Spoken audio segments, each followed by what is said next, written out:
O que eu penso sobre o caso do Léo Lins, que foi condenado a 8 anos por suas piadas sendo acusadas de crime? Vamos refletir filosoficamente sobre isso? E esse vai ser um vídeo relativamente longo, e precisa ser longo, ele não pode ser rápido, ele precisa ser o mais conversado possível, porque provavelmente você vai discordar de mim. Eu quero que você acompanhe ponto por ponto do meu raciocínio, inclusive para discordar, mas discordar do meu raciocínio, não do que você acha que eu estou dizendo. Meu nome é Vitor Lima, eu sou o seu professor de filosofia de hoje e de sempre, e isto não é filosofia.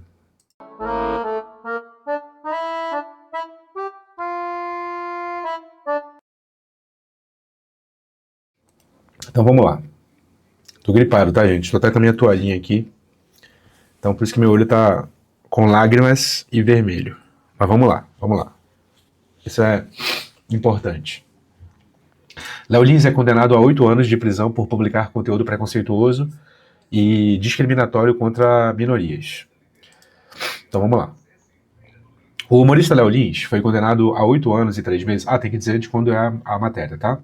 Do dia 3/6 de 2015, que é de hoje, né? No G1, São Paulo.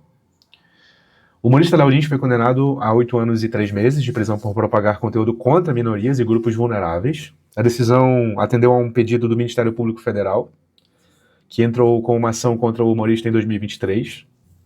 Além da pena, o réu deverá pagar uma multa equivalente a 1.170 salários mínimos, o que passa de 1 milhão, né, de reais, em valores da época da gravação, e indenização de 303,6 mil por danos morais coletivos ainda cabe recurso. O vídeo que foi gravado em 2022 mostra o humorista fazendo declarações ofensivas contra negros, idosos, obesos, pessoas com HIV, homossexuais, indígenas, nordestinos, evangélicos, judeus e pessoas com deficiência. Até agosto de 2023, quando foi retirada do ar por decisão judicial, a gravação acumulava mais de 3 milhões de visualizações em uma plataforma.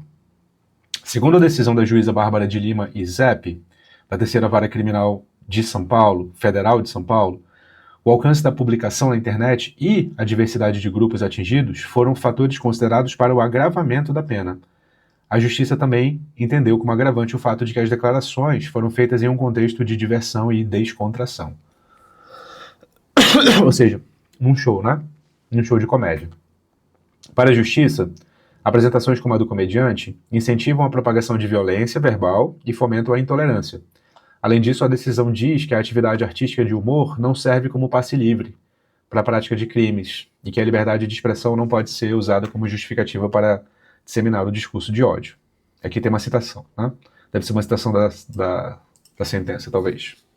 O exercício da liberdade de expressão não é absoluto, nem limitado, devendo se dar em um campo de tolerância e expondo-se às restrições que emergem da própria lei, diz um trecho da decisão.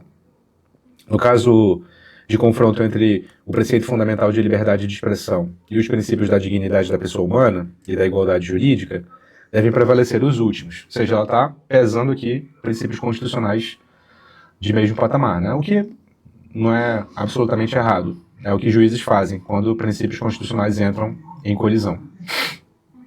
E ele fala do especial que foi retirado do ar, piadas discriminatórias, e fala sobre outros casos do Léo Lins no passado, né? Outras condenações. Nesse caso, só para ficar bem claro, né? Se trata de um show intitulado Perturbador, que foi feito ao vivo para uma plateia, foi gravado e foi colocado no YouTube e ganhou cerca de 3 milhões de visualizações.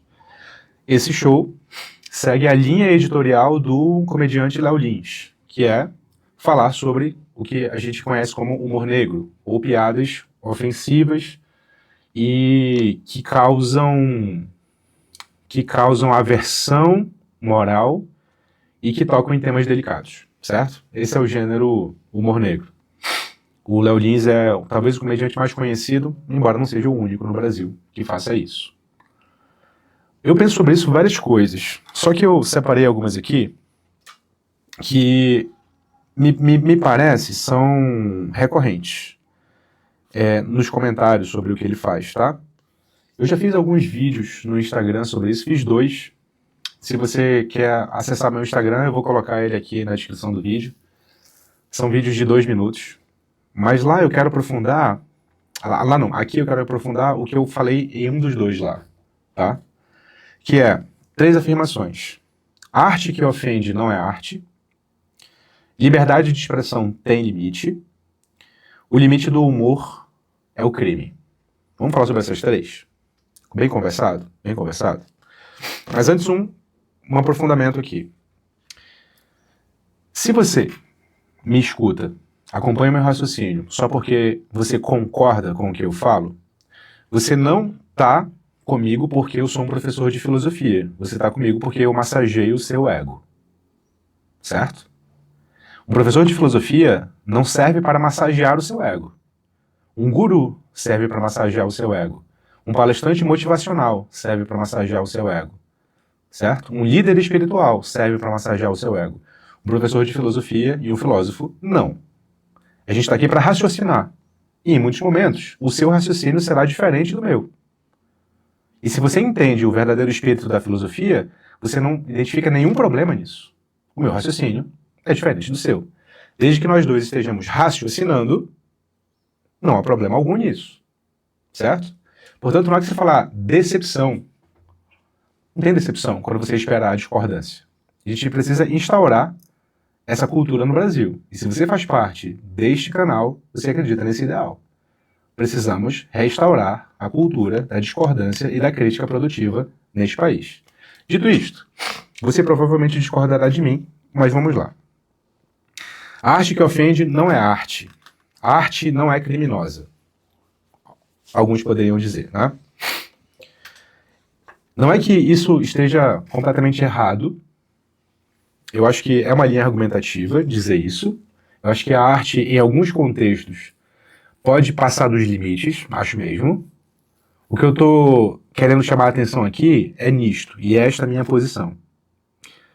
Essa posição, que eu vou contra-argumentar agora, parece partir de uma premissa muito frágil. Muito frágil. Qual? A de que a arte deve agradar. Isso é falso. A arte não deve agradar. E, portanto, se a arte ofende, isso não a desqualifica como arte. Eu já concordei que a arte pode passar dos limites. O que eu estou defendendo é que o fato da arte ser ofensiva não a desqualifica como arte. Percebe? Vou dar exemplos. E é por isso que eu disse que a gente tinha que ir devagar. Eu vou colocar algumas obras aqui que eu quero que sirvam de exemplo. Pantagruel e Gargantua. Vocês conhecem essa obra? Pantagruel e Gargantua? Vou colocar aqui no Wikipedia, tá? É uma pentalogia de romances escrita no século XVI por François Rabelais, que fala das aventuras de 2 gigantes, Gargantua e seu filho Pantagruel. O texto é escrito em tom humoroso, extravagante e satírico e apresenta muita crueza, humor negro e violência. Lista de insultos explícitos ou vulgares preenchem vários capítulos. Os censores da Universidade de Sorbonne taxaram a obra de obscena, e no clima social de opressão religiosa que prevalecia, era tratada com desconfiança, e seus contemporâneos evitavam mencioná-la. De acordo com Rabelais, a filosofia de seu gigante Pantagruel, o pantagruelismo, se baseava numa certa alegria de espírito, confeitada no desprezo pelas coisas fortuitas. Século XVII. Isso é um dos livros clássicos da literatura mundial, extremamente ofensivo, beirando a criminalidade. Mas eu posso citar outro clássico. Vamos ficar aqui no Wikipedia. Vamos pegar esse aqui, ó. Lolita, de Nabokov. Lolita é um romance de 1955, século XX, escrito pelo romancista russo-americano Vladimir Nabokov, que aborda o controverso tema da hebefilia. O que é hebefilia? É o forte e persistente interesse sexual de um adulto em indivíduos púberes ou recém-púberes, pré-adolescentes, tipicamente entre 11 e 14 anos. O protagonista Humbert Humbert, narrador não confiável da história, é um professor de literatura francesa que sente atração sexual por pré-adolescentes. No decorrer do romance, ele descreve sua obsessão por Dolores Reis, uma menina de 12 anos, que ele sequestra e abusa sexualmente após se tornar seu pai adotivo.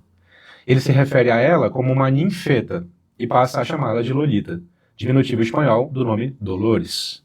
O romance foi originalmente escrito em inglês, mas receio de que ele fosse censurado nos Estados Unidos, onde Nabokov vivia, e na Inglaterra o levou a ser publicado primeiro em Paris, em 15 de setembro de 1955, pela Olympia Press. Mais tarde foi traduzido para russo pelo próprio Nabokov e publicado em Nova York, em 18 de agosto de 1958. Segundo exemplo. Vitor, então vamos para outro tipo de arte. Vamos para arte que não seja literatura? Vamos. O Rapto de Ganimedes, do Rembrandt. Deixa eu colocar aqui um zoomzão, né? Melhor. Eita, ficou demais. Tá vendo? Esse é o Rapto de Ganimedes. É uma águia raptando uma criança, né? O Ganimedes. Mas vamos explicar. O Rapto de Ganimedes é uma pintura a óleo de 1675 de Ganimedes, pelo pintor do século de ouro holandês Rembrandt, que faz parte da coleção da Pinacoteca dos Mestres Antigos de Dresden. Esse quadro foi documentado por, não sei pronunciar esse nome aqui, em 1915, que escreveu o Rapto de Ganimedes, blá blá blá blá. A águia de Zeus, na parte frontal, com as asas abertas, eleva-se em direção aos céus, prende com o bico as roupas e com as garras o braço esquerdo de uma criança de caracóis loiros, que virando-se fortemente para a esquerda e quase visto de costas, encara o espectador como se gritasse e com o braço direito tenta afastar o pássaro. As suas vestes azuis claras ele está só descrevendo quase como se fosse para cegos, né? Vitor, mas quem é Ganimedes, hein? Vamos lá. Ganimedes, aqui. Na mitologia grega, era um príncipe de Troia que Zeus levou para o Olimpo para se tornar um copeiro dos deuses. Ele era o filho de Tros e Calíroe, irmão de Ilo e Assáraco. Nas imediações de Troia, o jovem cuidava dos rebanhos do pai quando foi avistado por Zeus. Atordoado com a beleza do mortal, Zeus transformou-se numa águia e raptou-o. Ele passou a ser o copeiro dos deuses. Homero relata: Ganimedes foi o mais encantador nascido da raça dos mortais e, portanto, os deuses pegaram-no para si, para servir vinho a Zeus por causa de sua beleza. Então ele pode estar entre os imortais. Ganimedes foi levado ao Olimpo e, apesar do ódio de Hera, substituiu a deusa Hebe. E por aí vai. Outras versões do mito de Ganimedes dizem que ele foi raptado e estuprado no ar. O Rembrandt retrata só o momento do rapto. Mas, para quem conhece a mitologia, sabe o que ele está inferindo aí. Uma atrocidade, portanto. Eu posso citar mais. Eu posso citar esse cara aqui, ó. Jean-Baptiste Debré. Vocês conhecem o Jean-Baptiste Debré? Ele é conhecido por fazer essas pinturas aqui que vocês certamente já viram nos livros de história. Vocês já viram essa pintura aqui, né? Que é um retrato em pintura do período da escravidão brasileira. É um açoite, né, de uma pessoa escravizada aqui, de um negro escravizado. Acho que aqui no Wikipedia vai aparecer os outros.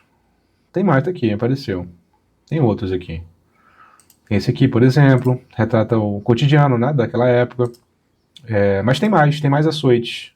Ou seja, tem mais coisas atrozes sendo representadas em arte. Certo? Tudo isso aqui, meus amigos, são, se não crimes, ofensas. Se não crimes, ofensas. Portanto, vocês entendem o que eu quero dizer? E aqui eu volto para vocês. Quando eu digo que a tese de que a arte que ofende não é arte é fraca, é frágil, não se comprova na história da arte. A arte ofende e ela beira o crime. Lolita, Debré, só que a gente não pode confundir jamais a representação da realidade com a realidade. Você entende o que eu quero dizer? A famosa pintura do... Cadê? Vamos colocar aqui de novo, povo. A gente está conversando. Eu disse que esse vídeo seria mais uma conversa do que outra coisa. Isso não é um cachimbo, do René Magritte. É a traição das imagens, né? Isso não é um cachimbo. Cadê, pô? Isso não é um cachimbo. Vai aparecer, não? E o Wikipedia não vai aparecer, não? Vamos colocar, então, no Google. No Googlezão. O Googlezão vai salvar a gente. Peraí. Ixi, aqui. A traição das imagens. Você já viu essa aqui, não já viu?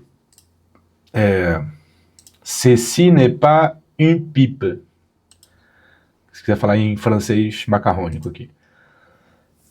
Isso não é um cachimbo. O nome do quadro é A Traição das Imagens, né?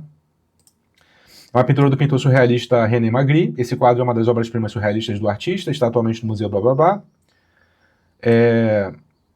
Então, René Magritte nega aquilo que estamos a ver. A uma primeira análise, o significado desta negação torna-se claro, pois aquilo que estamos a ver não é um cachimbo verdadeiro, mas sim a representação de um cachimbo. Deparamos-nos com um desafio aquilo que se convencionou chamar de cachimbo, pois a nossa imagem de cachimbo está negada.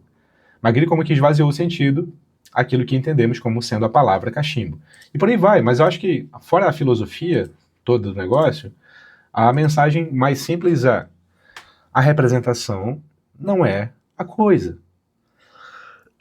Percebe? A representação não é a coisa.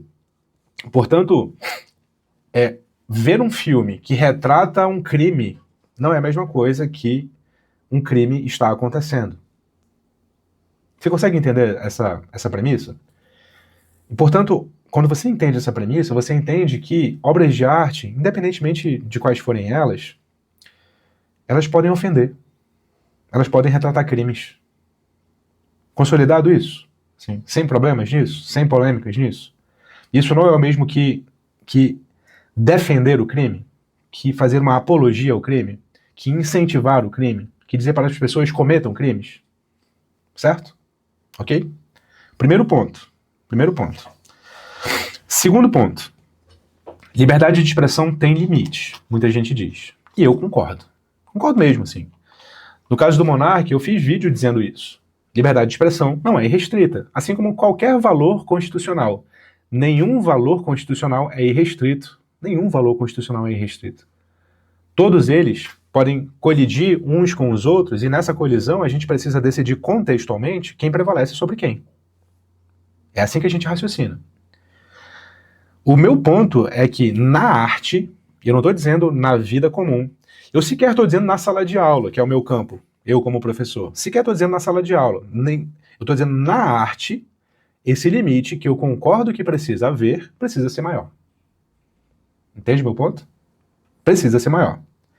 Por que ele precisa ser maior? Porque a arte precisa retratar coisas que pessoas comuns não teriam a coragem de retratar. E por que pessoas comuns não teriam coragem de retratar? Porque estão todas compromissadas com laços sociais, morais, jurídicos. Por que pessoas comuns não fariam isso? O artista precisa ter a liberdade de fazer. E quem teorizou sobre isso, inclusive falando sobre como a arte, que retrata coisas delicadas, pode ter um papel importantíssimo, socialmente falando, foi o Aristóteles. Quando ele falava de catarse. Aproveitar que eu estou aqui no Wikipedia, vamos ver o que o Wikipedia fala sobre catarse, vamos ver se faz sentido ou não faz. Já ajuda a gente. Catarse. Catarse é uma palavra utilizada em diversos contextos, como a tragédia, a medicina ou a psicanálise. Significa purificação, evacuação ou purgação. Segundo Aristóteles, catarse refere-se à purificação das almas por meio de uma descarga emocional provocada por um trauma. Não é exatamente um trauma, tá? Porque trauma parece que a pessoa não vai ficar com sequelas, né? É uma descarga emocional provocada por uma representação artística, tá? É isso que o Aristóteles estava dizendo. Ou seja, é preciso que o herói trágico, aí voltou, passe da felicidade para a infelicidade para que o espectador possa atingir a catarse. Por exemplo, Édipo Rei começa a história como rei de Tebas e no fim se cega e se exila. Ou a tragédia de Romeu e Julieta, de Shakespeare, na qual os dois protagonistas fazem parte da elite da cidade e são mortos pelo seu amor proibido. Tá? Catarse é um dos efeitos que a obra de arte tem sobre nós quando a gente purifica as nossas emoções. A obra de arte faz aquilo por nós, muitas vezes é uma atrocidade, e a gente não é incentivado a fazer a atrocidade. É o contrário. A gente descarrega a emoção que a gente tem lá e não se sente incentivado a fazer fora de lá. Percebe? Sabe quem faz muito isso no presente? Tarantino. Vamos ficar aqui no Wikipedia. A gente está conversando, a gente não está dando uma aula. Vou mostrar para você outro filme, Bastardos Inglórios, do Tarantino. Dirigido por Quentin Tarantino, estrelado por Brad Pitt, Christopher Waltz, que faz um excelente vilão, inclusive. O filme conta a história de dois planos para assassinar os líderes políticos da Alemanha nazista, um planejado por um jovem francesa judia, proprietário de cinema, Laurent, e outro por um grupo de soldados judeus aliados liderados pelo tenente Aldo Raine, que é o Pete. O filme é assassinato de nazistas. E nazistas, né, assassinando gente também. Mas por que o filme é catártico? Porque quando o filme assassina nazistas, a gente fala, porra, é isso aí, porra, tem que matar mesmo, né? O lugar de nazista é morto. Nazista bom é nazista morto. Isso faz com que a gente saia por aí, minha careca tá aparecendo aqui, saia por aí caçando nazista na realidade? Não, né? A gente continua vivendo a nossa vidinha medíocre, comum. Olha minha careca aqui. E pronto, né? É isso. A gente descarrega nossas emoções ali. Inclusive, é objeto de crítica marxista, né, em teoria da literatura, que obras de arte com efeito catártico são alienantes, inclusive. Ou seja, elas fazem com que as pessoas não queiram lutar na vida real pela coisa, né? Que elas fiquem ali, no canto delas e tal. Percebe? Então, eu posso citar outro exemplo. Eu posso citar Nelson Rodrigues, Os Sete Gatinhos, do Nelson Rodrigues. Aqui apareceu o filme do Neville, né? Mas olha sobre o que é Os Sete Gatinhos. O filme e o livro contam a história da família Noronha, e em especial de Silene. Ela é a caçula das 5 filhas de Araci e seu Noronha. Seu Noronha, um contínuo da Câmara dos Deputados, mora no Grajaú com a mulher, Dona Araci, e suas filhas Aurora, Hilda, Débora, Arlete e Silene, de apenas 16 anos. Esta, a caçula, é a mais mimada de todas e, por ser a única pura, entre aspas, tem o direito a uma boa educação e um colégio interno. Mas logo a vida deles toma um rumo diferente quando a garota é acusada no colégio de matar a pauladas uma gata grávida. A família Noronha parece tão normal quanto qualquer outra, mas por trás das aparências esconde segredos inconfessáveis. As 4 filhas mais velhas se prostituem para garantir a castidade e a boa educação de Silene. A partir do incidente ocorrido na escola, descobre-se que a jovem não é pura como todos pensam. Então, assim, é imoralidade atrás de imoralidade. Entende? É uma peça ofensiva pra caramba. Ainda mais pro contexto em que ela foi escrita, né? Século XX, metade do século XX e tal. Não é arte? É arte pra caramba, entende? Tem um efeito catártico profundo aqui. A gente vê a hipocrisia da sociedade sendo retratada ali. E no momento o Nelson diz, tá vendo? Essa sociedade é hipócrita. Ele só retrata. O julgamento fica por conta nosso, da plateia. Entende? Essa é a questão. Então, liberdade de expressão tem limite? Tem. Eu concordo que tenha. A gente vai analisar caso a caso.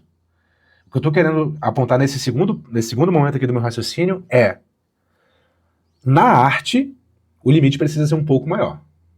Maior do que, inclusive, o do professor, maior que o do cidadão comum. É esse o meu ponto. Você pode discordar de mim, tá tudo bem, tá? Só estou querendo estabelecer o meu ponto. Um terceiro ponto é quando as pessoas dizem o limite do humor é o crime. O limite do humor é o crime. Veja, isso é reduzir a discussão ao âmbito jurídico, que é importante, mas não é o único e nem o fundamental. O direito estabelece o que é criminoso, segundo a lei, segundo a jurisprudência, ou seja, segundo o que os legisladores dizem, segundo o que os juízes dizem. Só que legisladores e juristas, por si só, não garantem justiça. E a justiça não se reduz ao que é dito na lei. A justiça é muito maior que isso. Muito maior que isso. Porque leis podem ser injustas. A escravidão um dia já foi lei, o nazismo um dia já foi lei. Percebe? É isso. A lei, por si só, não garante justiça. Então, dizer que o limite do humor é o crime é dizer que o limite do humor é a lei. Não é. A gente pode discutir o modo como a lei é interpretada e o modo como a lei vai ser promulgada. Se ela configura ou não configura ou uma legislação justa ou uma interpretação da lei justa, à luz do contexto. Isso tudo vai para além do que está escrito na lei e passa, assim, pelo raciocínio filosófico. Percebe? Sócrates foi criminoso. Jesus foi criminoso. Léo Lins não é Sócrates e não é Jesus. O meu ponto não é esse. O meu ponto é dizer que fulano ou ciclano cometeu um crime e acabar a discussão aí é raso. É raso. É você não colocar na mesa que crimes podem ser mal interpretados ou podem simplesmente corresponder a uma lei que não é justa. Entende? É esse o meu ponto. Não é equivaler Sócrates e Jesus a Léo Lins. Percebe? A discussão aqui é filosófica. A discussão aqui neste vídeo. Não estou dizendo que a filosofia resolve tudo. Neste vídeo é filosófica. Eu discordo do Léo Lins. Eu discordo completamente do Léo Lins. Eu discordo completamente do estilo de humor dele. Discordo. Entende? Mas eu acho que é humor. E eu acho que é obra de arte. E enquanto humor é obra de arte, está protegido por esse raciocínio que eu acabei de fazer. Você pode discordar de mim e dizer que, na verdade, o Léo Lins pensa o que ele fala e ele só utiliza o humor e a obra de arte como máscara, né, como disfarce. Eu acho que aí a situação muda de configuração. Acho que isso me levaria a mudar de opinião. Se eu entendesse que o Léo Lins não está fazendo arte e que ele, de fato, pensa aquilo que ele pensa, que ele faz nos shows, e quer, de fato, convencer as pessoas daquilo, eu mudaria de opinião. Mas até onde eu consigo ver, ele não se confunde com o personagem do palco.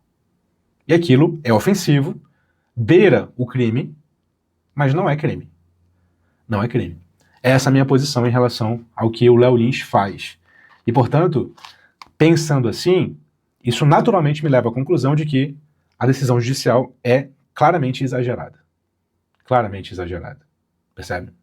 Então esses são os 3 pontos que me fazem concluir isso. Eu fui o mais honesto que eu pude com você. Tentei mapear etapa por etapa do meu raciocínio. Fiz 3 pontos para deixar o mais claro possível onde você pode discordar de mim. Ao invés de dizer, Vitor, eu discordo de você, que decepção. Diz onde você discorda de mim que a gente continua conversando. Tá bom? Não se esquece. Você é o que pensa. E se você quiser a minha ajuda para pensar filosoficamente, com mais repertório, conheça a minha escola de filosofia, o Núcleo de Formação Filosófica, cujo link está na descrição do vídeo e no primeiro comentário fixado. Como sempre, fique com Sócrates.